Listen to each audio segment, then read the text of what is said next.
तो क्या आप भी उनमें से हैं जिनको लगता है कि सिस्टम हैंग एलविश यादव ने कर रखा है? भाई एलविश यादव की बस की बात नहीं है सिस्टम हैंग करना। वो तो कुछ भी नहीं है सिस्टम के आगे, एक धूल बराबर भी नहीं है सिस्टम के आगे। सिस्टम हैंग इन्होंने कर रखा है, इनसे मिली है। ये है पूजा खेड़कर, इन्होंने किया है सिस्टम हैंग। इन्होंने सिस्टम हैंग ही नहीं किया, इन्होंने सिस्टम के मुंह पे थप्पड़ मारा है, सीधा सीधा पटाटा मारा है सिस्टम के मुंह पर कि जो उखाड़ना उखाड़ लो। ये होता है भाई सिस्टम हैंग करना। एलविश यादव जैसे क्या सिस्टम हैंग करेंगे? सिस्टम हैंग तो ये हैं तो एक ट्रेनी आईएएस ऑफिसर पर इन्होंने जो रिएक्ट किया, जो इन्होंने डिमांड की, वो ऐसे की कि जैसे कि ये इनको महारानी घोषित कर दिया है। ये भारत देश की, या मतलब पुणे की महारानी बना दिया गया है इनको। ये महारानी विक्टोरिया के बराबर बनना चाह रही थी, क्योंकि एक ट्रेनी ऐसे जो आईएएस ऑफिसर होते हैं उसके बाद ट्रेनिंग स्टार्ट होने के बाद हर जो भी जॉब होती है लगभग उनमें 2 साल का प्रोविजन पीरियड होता है। तो प्रोविजन पीरियड का मतलब है कि उस जो 2 साल का वो टाइम पीरियड है उसमें आईएएस होते हैं या कोई भी कैटेगरी के ऑफिसर्स होते हैं, वो ग्राउंड पे काम करना सीखते हैं, ऑफिस में काम करना सीखते हैं, अलग अलग परिस्थितियाँ आएँ तो कैसे काम करना है वो सब सीखते हैं। पर मैडम को जैसे ही ट्रेनिंग में उतारा गया, मैडम ने स्टार्ट की डिमांड्स करनी कि हमें तो चाहिए लाल बत्ती वाली गाड़ी। गाड़ी नहीं मिली तो हम खुद की गाड़ी पर लाल बत्ती लगवा लेंगे। उस पर पीछे एक बोर्ड होना चाहिए, board Maharashtra, government of Maharashtra का, उसके पीछे एक बोर्ड चाहिए। उसके बाद 2 कांस्टेबल भी चाहिए हमको, अलग से केबिन, एक ऑफिस, अलग से ऑफिस चाहिए। मतलब इतनी डिमांड की कि हद है।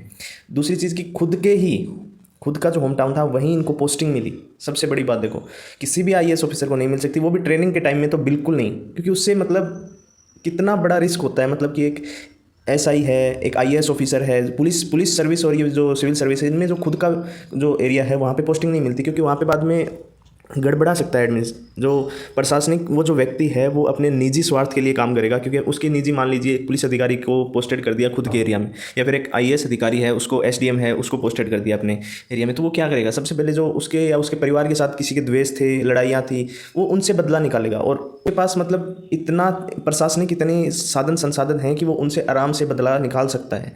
तो जिनको पूजा के बारे में नहीं पता है उनको बता दूं कि ये एक डॉक्टर थी पहले, इन्होंने एमबीबीएस किया था पुणे से, और ये डॉक्टर थी, जो डॉक्टर होते हैं जिनको हार्मोन्स के बारे में पता होता है, तो ये वो डॉक्टर थी और इन्होंने पुणे से एमबीबीएस की थी।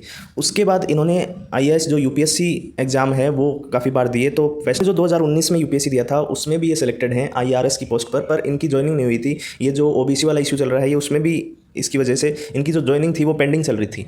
उसके बाद इन्होंने नेक्स्ट यूपीएससी का एग्ज़ाम दिया 2021 में, और जो दूसरा 2021 में इन्होंने एग्ज़ाम दिया यूपीएससी का, उसमें ये सेलेक्ट हो गई और इनको आईएएस की पोस्ट भी मिल गई।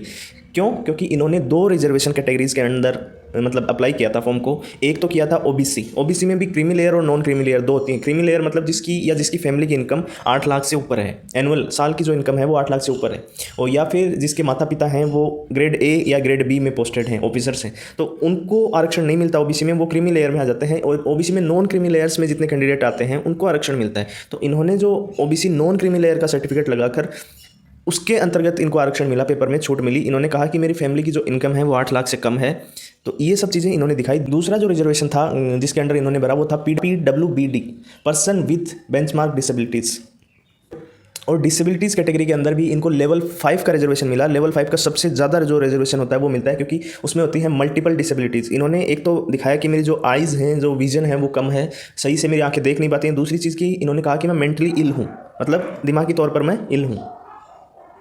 तो जो पहली कैटेगरी के अंडर इन्होंने अप्लाई किया कि ओबीसी, उसमें भी नॉन क्रीमी लेयर के अंदर, तो उसी की बात कर लेते हैं कि इनकी फैमिली इनकम या इनकी खुद की इनकम कितनी है। तो सबसे पहले मिली है इनके फादर साहब से, ये हैं दिलीप खेड़कर। तो ये रिटायर्ड आईएएस ऑफिसर, जो इनका जो डिपार्टमेंट था वो था महाराष्ट्र पॉल्यूशन कंट्रोल बोर्ड में ये ऑफिसर रह चुके हैं। एज ए आईएएस ऑफिसर इन्होंने काम किया हुआ। और साथ ही अभी इन्होंने 2024 में लोकसभा चुनाव भी लड़ा था। तो कोई भी कैंडिडेट चुनाव लड़ता है तो उनको एक एफिडेविट भरना पड़ता है, जिसमें उनको अपनी आय, संपत्ति, कितनी उनकी आय हो रही है, कितनी उनकी टोटल संपत्ति है, कितने उनके ऊपर क्रिमिनल चार्जेस हैं, वो सब उनका एक ब्यूरो देना पड़ता है। तो जो अपना इलेक्शन जो फॉर्म भरते हैं चुनाव लड़ने से पहले, उसमें जो एफिडेविट दिया उसके अंदर इनकी कुल संपत्ति 40 करोड़ रुपए थी। वो तो इन्होंने दिखाई थी, उससे ज़्यादा कितनी भी हो सकती है, क्योंकि कोई भी कैंडिडेट हो, सीधी सी बात है, पूरी प्रॉपर्टी कोई नहीं दिखाता। उससे 2 टाइम 3 टाइम 3 गुना 4 गुना कितनी भी है उसका नहीं, पर एक 40 अपन सच मान के चलते हैं कि 40 करोड़ रुपये, जबकि 40 करोड़ रुपये तो इनकी कुल संपत्ति है। उसके बाद 40 करोड़ संपत्ति के अलावा इनकी 40 से 50 लाख सालाना इनकम बताई है इन्होंने एफिडेविट के अंदर। इन्होंने कहा है कि 43 लाख एनुअल इनकी इनकम है, प्लस 110 एकड़ एग्रीकल्चर लैंड है, मतलब 110 एकड़ एग्रीकल्चर लैंड है, प्लस 900 ग्राम गोल्ड है। ये सारी चीज़ें इन्होंने अपने जो एफिडेविट होता है, जो फॉर्म भरते हैं इलेक्शन लड़ने से पहले हर कैंडिडेट, उसमें इन्होंने दिखाया है ऑफिशियली। तो ये तो हो गई इनके पापा श्री की बात। अब आते हैं इनके दादाजी पे भी बात कर ली जाए।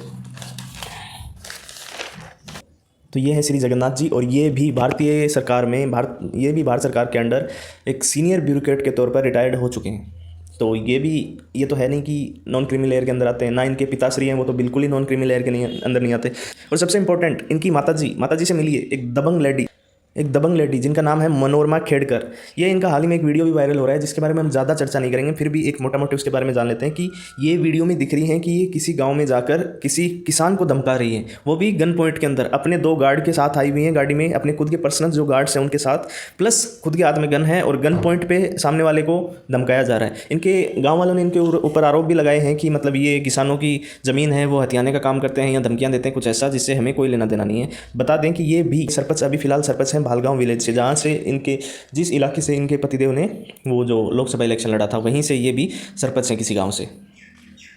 तो ये तो रही इनकी फैमिली की बात। अब खुद की पूजा की पर्सनली बात करें, पूजा खेड़कर की, तो उनकी संपत्ति भी करोड़ों में बताई जा रही है। एंड उनके पास उनकी खुद की पर्सनल ऑडी कार है, ऑडी A4। तो 8 लाख से कम आय वालों की, या फिर जो नॉन क्रीमी लेयर के अंदर आते हैं, उनके पास भाई स्विफ्ट के भी लाले पड़े रहते हैं। यहाँ ऑडी है और करोड़ों में संपत्ति है। पिताजी की करोड़ों में संपत्ति है। दादाजी हैं वो सीनियर ब्यूरोक्रेट रह चुके हैं। माताजी हैं वो सरपंच हैं, लोगों को गन पॉइंट पे धमकी देती हैं। फिर भी ये मैडम आती हैं नॉन क्रीमी लेयर OBC के अंदर।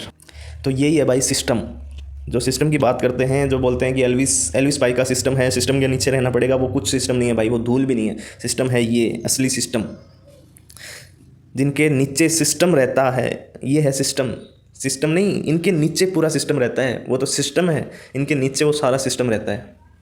फिर जो इन्होंने यहाँ तक ठीक था सब कुछ, इसका सर्टिफिकेट ले लिया, कोई मुद्दा नहीं हुआ। उसके बाद इन्होंने जो मेडिकल इश्यूज़ बताए थे, जो रिजर्वेशन मांगा था, उसके बाद क्या होता है कि कोई भी कैंडिडेट मेडिकल रिजर्वेशन के अंडर अप्लाई करता है, तो एम्स में या फिर कोई भी जॉब हो, छोटी से छोटी, बड़ी से बड़ी है, तो UPSC की IAS की पोस्ट थी, कोई भी जॉब हो, अगर आप मेडिकली रिजर्वेशन के अंदर अप्लाई करते हैं तो आपका एक मेडिकल चेकअप होता है। तो इनका चेकअप होना था एम्स के अंदर। तो एम्स ने इनको पहली डेट आई इनकी कि इस दिन आना है आपको, उस दिन मैडम नहीं गई। नेक्स्ट आई नहीं गई, 3rd टाइम आई नहीं गई, 4th टाइम आई नहीं गई, 5 बार आई नहीं गई, 6 बार आई नहीं गई। 2 बार तो इन्होंने बोल दिया कि मेरे को कोरोना हो रखा है। 6 बार एम्स ने इनको नोटिस भेजा और अलग अलग डेट दी कि आपको आना है, पर मैडम 6 की 6 बार नहीं गई।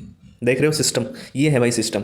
आप IAS सेलेक्ट हो चुके हैं, आपको IAS की पोस्ट मिल चुकी है UPSC में, और उसके बाद आपका मेडिकल होना है, क्योंकि मेडिकल होगा, उसमें आप वेरीफाई करेंगे गवर्नमेंट कि आप सही में उस कैटेगरी के अंदर आते हो या आपने झूठ बोला है। पर मैडम 6 की 6 बार नहीं गई। और सबसे बड़ी बात देखो, कोई और कैंडिडेट होता 1 या 2 बार भेजा जाता, उसको डेट दी जाती, उसके बाद कैंसिल कर दिया जाता। इनके लिए 6 बार, वहीं से छूट स्टार्ट हो गई थी कि 6 बार तो इनको डेट दी गई। उसके बाद जो एम्स हॉस्पिटल है, उन्होंने जो डिपार्टमेंट ऑफ ट्रेनिंग है DOPT, उनको एक लेटर भेजा और उसमें लिखा कि ये हमारे साथ कैंडिडेट है, ये कोऑपरेट नहीं कर रहा है। ये चीज़ें लिखकर उन्होंने ट्रेनिंग जो डिपार्टमेंट है उनको दिया। उसके बाद कुछ महीने बर्बाद या फिर कुछ दिनों बाद उन्होंने दूसरा लेटर भी लिखा एम्स ने, कि एम्स ने कहा कि इन्हें हमें कैंडिडेट मानना ही नहीं चाहिए, मतलब इनको हटा देना चाहिए, ये कोऑपरेट ही नहीं कर रहे हैं, ये अपना चेकअप ही नहीं करा रहे हैं, तो इनको कैंडिडेट मानना ही नहीं चाहिए।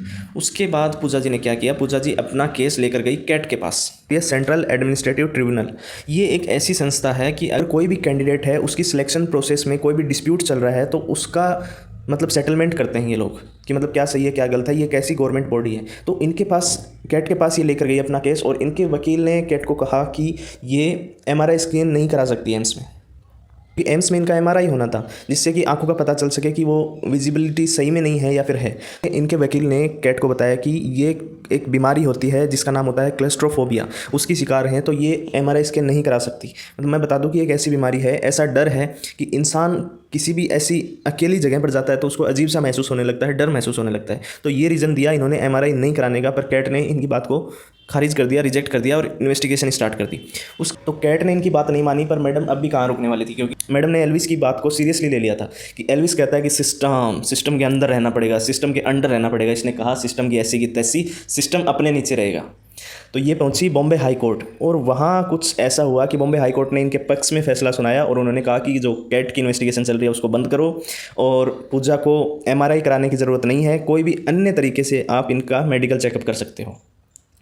उसके बाद यहाँ भी मामला सेट नहीं हुआ। उसके बाद कुछ दिन बाद अभी जो न्यूज़ निकल के आ रही है वो आ रही है कि इन्होंने किसी प्राइवेट संस्थान से MRI स्कैन करवाया, उसका सर्टिफिकेट दिया, और उस पर UPSC की ऑब्जेक्शन भी हुई थी थोड़ी बहुत कि नहीं माना जाएगा, और उसके बाद UPSC ने इनको सेलेक्ट कर लिया और इनको एज ए ट्रेनी पूना में उतार दिया।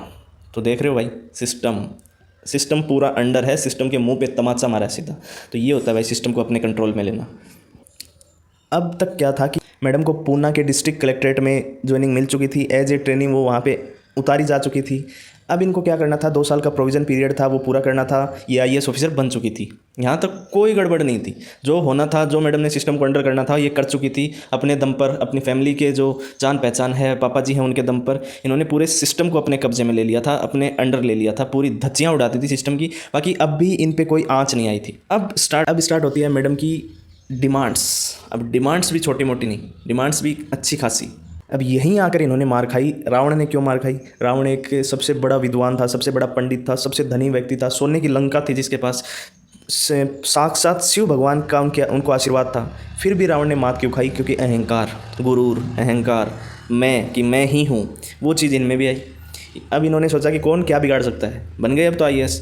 ट्रेनिंग में है तो क्या हुआ पूरा, अब तो इनको ऐसे लगने लगा है कि महाराजा महारानी हम यहाँ के, महारानी विक्टोरिया के बराबर समझने लग गई खुद को। मतलब देख रहे हो, सो एक ट्रेनी आईएएस ऑफिसर की जो अभी मतलब 2 साल की ट्रेनिंग है, ट्रेनिंग के बाद एक एग्ज़ाम होना है, उसके बाद एग्ज़ाम पास कर जाते हो तो आप पक्के आईएएस ऑफिसर बनते हो। अगर वो एग्ज़ाम भी पास नहीं कर पाते तो आप नहीं बन पाते हो आईएएस ऑफिसर। इसके बाद भी इनकी धीरे धीरे डिमांड्स पूरी की जा रही थी। इधर उधर इनके पापा धमकियां दे रहे थे कि बेटी की डिमांड्स मानो, नहीं तो तुमको ये कर देंगे, वो कर देंगे, आज इस रूम की फिटिंग होनी चाहिए, नहीं तो तुम लोग घर नहीं जा सकते। तो ऐसी वैसी धमकियां इनके पापा दे के जा रहे थे। साथ साथ में बीच बीच में सब लोग जो जूनियर सीनियर ऑफिसर थे सब परेशान थे। फिर इन्होंने अचानक क्या किया कि एक ऑफिसर जो कि छुट्टी पर थे उनके कैबिन पे कब्जा कर लिया मैडम ने कि हाँ हम ही हैं, अब तो जो हैं हम ही हैं सिस्टम। तो उस पर कब्ज़ा किया तो उन्होंने शिकायत दी। फिर जो पूना के डिस्ट्रिक्ट कलेक्टर थे, ये उप कलेक्टर के रूप में वहाँ उतारी गई थी। वहाँ के जो डिस्ट्रिक्ट कलेक्टर थे उनके लेटर के ऊपर इनके ऊपर कार्रवाई होनी स्टार्ट की। उन्होंने परेशान होकर इनके खिलाफ सरकार को एक लेटर लिखा, उसमें इन्होंने सारी चीज़ें बताई। उन्होंने एक लेटर और भी लिखा जिसके अंदर पूरी डिमांड्स के बारे में चर्चा की। उसके बाद ये मुद्दा मतलब मीडिया में आया, इस पर इन्वेस्टिगेशन स्टार्ट हुई। अब इसके ऊपर जो प्राइम मिनिस्टर ऑफिस है वहाँ उन्होंने भी रिपोर्ट मांगी है। जो लबासना है, लाल बहादुर शास्त्री, जिसको लबासना बोलते हैं नॉर्मली लैंग्वेज में कैंडिडेट्स, तो उन्होंने भी इसके ऊपर रिपोर्ट मांगी है। तो अभी और साथ ही इनको यहाँ से हटाकर, पूना से हटाकर इनका ट्रांसफ़र कर दिया है वासिम डिस्ट्रिक्ट में। और उसके बाद कुछ खबर आ रही है कि वासिम डिस्ट्रिक्ट की जो कलेक्टर है उन्होंने कहा कि 3 दिन हो गए हैं, हमारे पास गवर्नमेंट का तो ऑफिशियली नोटिस आ गया है कि उनको यहाँ ज्वाइन करना है, पर पूजा जी की तरफ से ना तो अभी हमें कॉन्टैक्ट करने की कोशिश की गई है, ना उन्होंने अभी तक ज्वाइन किया है। तो अब ये क्या कर रही हैं, क्या चल रहा है, मामला बिगड़ चुका है। सिस्टम को अंडर लिया था, पर सिस्टम किसी के अंडर नहीं आता, कहने की बात है।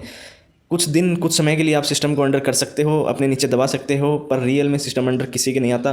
कुछ समय है, वो आपका टाइम है, उसको आप दिमाग से यूज़ कर गए तो ठीक है। आप में घमंड आ गया, आप में सब चीज़ें आ गई तो भाई सिस्टम सबको दबा देता है। चाहे वो एलविस यादव हो, चाहे वो पूजा खेड़कर हो, चाहे उनका बाप कुछ भी हो, कुछ भी, कितना भी बड़ा उनका बाप, कितनी भी बड़ी गुंडा हो, कोई जानकारी हो, कितना ही बड़ा नेता हो, कुछ भी हो, XYZ, सिस्टम किसी के अंडर नहीं आएगा, ना था, ना रहेगा, ना आगे आने वाला है। तो ये चीज़ें ध्यान में रखो, घमंड करना बंद करो। बाकी ये देश में क्या चल रहा है भाई, अमृतकाल, कौन सा अमृतकाल चल रहा है? मेरे को लग रहा है देश में पेपर घोटाला काल चल रहा है। विश्वगुरु भारत के राम राज्य में पेपर घोटाला काल, अमृतकाल नहीं बोलेंगे इसको, क्योंकि एक भी एग्ज़ाम ऐसा नहीं है। आप डॉक्टर बना रहे हो, नीट का इतना बड़ा स्कीम, इतना बड़ा घोटाला हुआ नीट का, कि मतलब आप डॉक्टर बना रहे हो कैसे? छपरियों को, जो जिनके बाप अरबपति करोड़पति हैं, वो उनको डॉक्टर बनाया जाएगा? आप बताओ। अब ये आईएएस ऐसे इतनी बड़ी बड़ी प्रशासन की जो जॉब्स हैं, इनके अंदर भी आप ये चल रहा है घोटाला कि आप कुछ भी अपनी डिसेबिलिटीज़ देकर, आप फर्जी सर्टिफिकेट लगाकर आप कहाँ से कहाँ तक पहुँच जाते हो। और एक कैंडिडेट, जो उनसे एक पीछे वाला कैंडिडेट था, जो लास्ट में जिसका होने वाला था, वो 5 साल की मेहनत, वो सच में ओबीसी नॉन क्रीमी लेयर से आता होगा और इतना लो लेवल पे आता होगा कि बीपीएल से भी लो लेवल पे आता होगा। वो कोई बड़ी बात नहीं है। वो कितनी मेहनत करके उस लेवल तक पहुंचा, और उसको आपने सिर्फ अपने पैसे के दम पर, अपने बाप की जान पहचान के दम पर उसको पीछे धकेल दिया। अब उसकी ज़िंदगी में क्या बचा है? आपके पास तो ऑलरेडी, आपको अगर समाज सेवा करनी थी, आपके पास, आपके पिताजी के पास, आपकी फैमिली के पास करोड़ों की संपत्ति है। आपकी माताजी तो नहीं कर रही समाज सेवा, वो तो सीधा सरपंच, एज ए सरपंच वो तैनात हैं, तो सरपंच हैं गाँव की, तो उनको करनी चाहिए समाज सेवा। वो तो गन रख रही हैं, गन पॉइंट पर लोगों को धमका रही हैं। तो फिर आप समाज सेवा करने नहीं आए थे, आप आनंद लेने आए थे, आप सिस्टम को अपने अंडर लेने आए थे। आपको पावर चाहिए थी, आपको एक टोर बनानी थी, आपको एक राजा वाला फील लेना था। तो इसलिए ऐसे बहुत से आईएएस ऑफिसर घुस चुके हैं सिस्टम में, उन पे भी कार्रवाई होनी चाहिए। आगे ये जो पूरी प्रोसेस है, इसको कैसे सही किया जा सकता है, इस पे भी काम करने की ज़रूरत है। बाकी भाई बड़े बड़े सिस्टम वाले इंसान बैठे हैं, सिस्टम चला रहे हैं, तो उनको सोचना चाहिए कि क्या करना है, क्या नहीं करना। नहीं तो लोग भाई आपके सिस्टम को अपने अंडर लेते देर नहीं लगाएंगे। एक एल्विस जैसा यूट्यूबर, वही अपने नीचे सिस्टम बता रहा है, बताओ। तो वीडियो थोड़ा बहुत भी पसंद आए तो प्लीज़ सब्सक्राइब कर दें चैनल को, वीडियो को लाइक कर दें, हो सके तो 2-4 शेयर भी कर दें यार। इससे चैनल को भी हेल्प होती है, मेरे को भी मोटिवेशन मिलता है, आपको भी नए नए कुछ सिस्टम देखने को मिलेंगे। तो थैंक यू सो मच।